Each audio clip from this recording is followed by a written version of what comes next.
Olá, a parte do Senhor, estamos iniciando mais um EBD em síntese, momento pedagógico, esse espaço que é destinado a dicas pedagógicas para enriquecer a sua aula. Eu sou Paulo Ricardo, estou aqui mais uma vez com o nosso irmão Anderson Caio e estamos aqui para tratar da lição de número 5.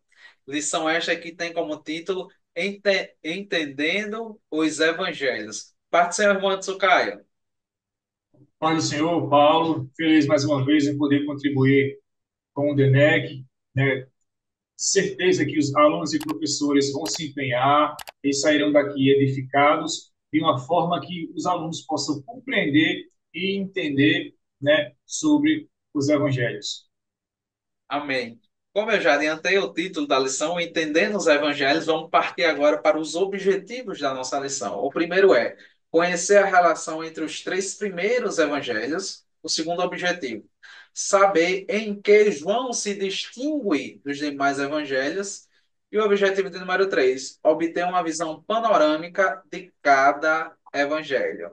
Esses são os três objetivos da nossa lição. Anderson, Caio, que dica valiosa o senhor traz para os nossos professores e alunos que nos acompanham? Amém. Primeira dica, professor. Defina a palavra evangelho, tá? Diga que a palavra evangelho significa boas novas ou boas notícias. Também faça a estrutura dos evangelhos sinóticos, Mateus, Marcos e Lucas.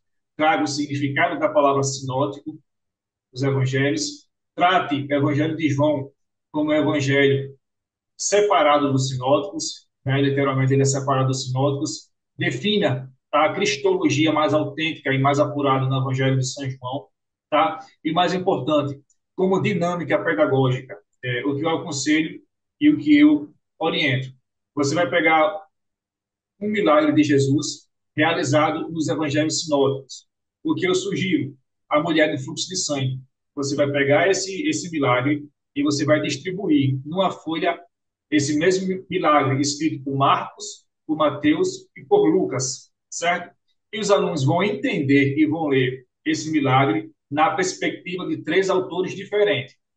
Do verso da folha, peça para seus alunos destacar o que eles encontraram de detalhes que um evangelista contou e o que o outro não contou. Por exemplo, Lucas, ele menciona que a mulher gastou dinheiro, né, para encontrar a cura. Isso é um detalhe que Marcos não relata. Então, assim, esse tipo de situação, você vai pedir para que eles escrevam o que detalhes o evangelho tem e que o outro não tem.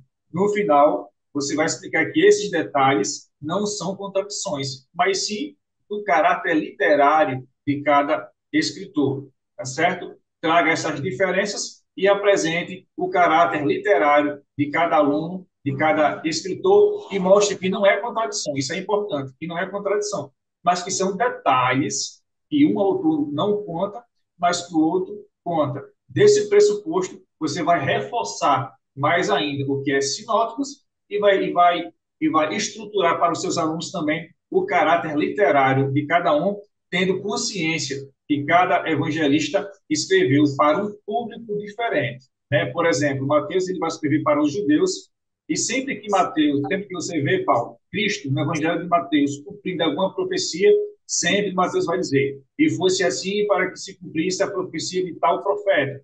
Porque o objetivo de Mateus é mostrar que Jesus é o Messias prometido nas Escrituras. Então, ele sempre vai frisar o Antigo Testamento. Também é de suma importância que o professor ele destaque que só existe um evangelho, né? E dividido em quatro biografias. Os evangelistas, eles escrevem quatro biografias de Cristo. A palavra biografia, né, significa literalmente escrever sobre a vida de alguém. Eles escreveram sobre a vida de Cristo, mas que só existe um evangelho. Que evangelho é esse? Que Jesus, ele é a salvação. Ele morreu sobre Pôncio Pilatos, mas que ao terceiro dia ele ressuscitou. Então ele não morreu quatro vezes, Paulo. Ele morreu uma única vez, então é um evangelho dividido em quatro biografias. Então é importante que o aluno, que o professor frise tudo isso para o aluno, para que o aluno seja mais edificado de posse e entendendo mais sobre os eventos. Amém, seu cara. Que dica valiosa. eu trago uma dinâmica também que ela se encaixa nessa fala sua, a qual você foi pontuando alguns aspectos. E o primeiro é essa questão aí de sinópticos, né? Que o termo, a tradução, refere-se a ver conjuntamente. Então, a dinâmica que eu trago, o nome da dinâmica é subir na montanha, certo? Subir na montanha. No final da dinâmica, você vai saber o porquê. Então, nessa dinâmica subir na montanha, escolha na sua sala três alunos, dois alunos, vai ficar a seu critério. Mas o importante é que esses alunos tenham participado do último culto, ou da quinta-feira, ou da terça-feira, ou do domingo, vai ficar a seu critério. Então você vai perguntar: quem aqui participou do culto de quinta-feira? Vários vão levantar as mãos, aí você pode escolher dois ou três, né? Pode até ser três, porque aí fica a quantidade dos evangelhos sinópticos. Aí você vai perguntar, vai tirar os outros dois da sala, afastar, né? E pergunta para aquele aluno que está ali, para ele fazer um breve relato de como foi o culto. Ele vai contar como foram os hinos, qual foi o hino que cantou, quem foi a irmã que cantou, a leitura, a pregação, ele vai falar. Ao terminar isso, ele sai, entra o outro que estava também no mesmo culto e vai fazer o seu relato. Quando ele acabar o seu relato, vai sair, vai entrar o terceiro, da forma que, né, eles não vão escutar o que um ou outro está dizendo. E o que é que a gente quer aplicar com essa dinâmica? A gente vai aplicar para os nossos juvenis que os três participaram do mesmo fato, do mesmo ato, mas teve aspectos naquele culto ou, me permita a expressão, naquele evento que chamou mais a atenção a um do que a outro. Um frisou que foi cantado o hino 15, o outro frisou que foi cantado o hino 416. Não quer dizer que o 15 não foi cantado, mas é porque ele frisou o 416. Então você vai mostrar para os seus alunos, né? E aqui eu achei uma comparação tem um escritor, não lembro, mas quem foi que fez essa descrição, que diz que os evangelhos sinópticos é como se os apóstolos, né, ou aqueles que estavam próximos ao colégio apostólico de Jesus Cristo, estivessem subindo uma montanha, cada um em um lado diferente da montanha. E aquilo que eles vão vendo, que vai chamando a atenção deles, é aquilo que eles vão positivando, é aquilo que eles vão escrevendo.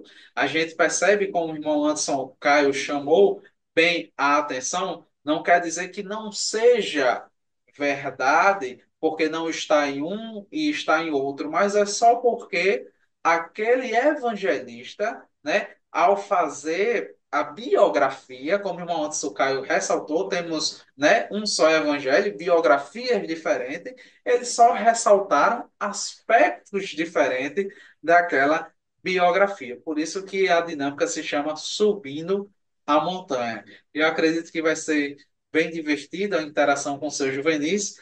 Trago aqui também uma dica.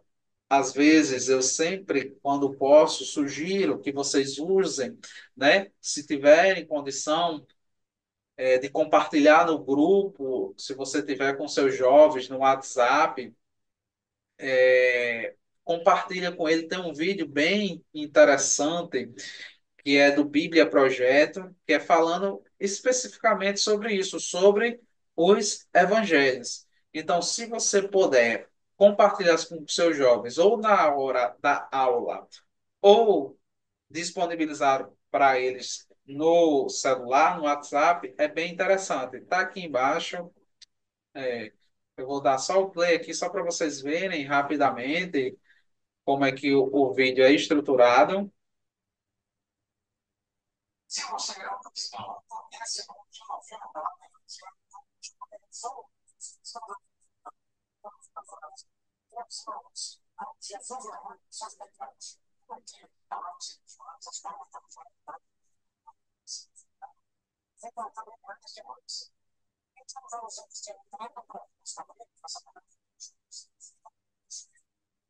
Então aqui Então aqui é muito legal esse vídeo que ele vai fazer essa ênfase aqui sobre a questão do evangelho. Como o Anderson Caio também chamou a atenção no início da aula, eu lembrei desse vídeo. Então fica aí essas três dicas, acredito que vai ser de grande valia para a aula de vocês. Irmão Anderson Caio,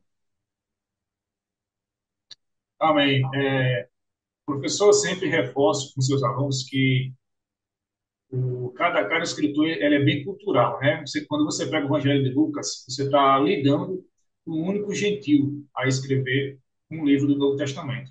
Então você vê que as nuances de Lucas é diferente. Lucas era médico, Lucas tem um grego mais polido, um grego mais um vocabulário mais extenso, um pouco diferente de Marcos, que por exemplo, Paulo Marcos, onde ele escreve o Evangelho Sinótico, ele escreve diretamente para o povo de Roma, certo? Você vai ver um evangelho curto, um evangelho bem curto, mas é um evangelho que tem muita ação. Por quê? Porque os romanos não liam livros que não tenham muita ação. Até por ser um povo violento, né? Então eles gostavam de ação, isso. gostavam de guerra.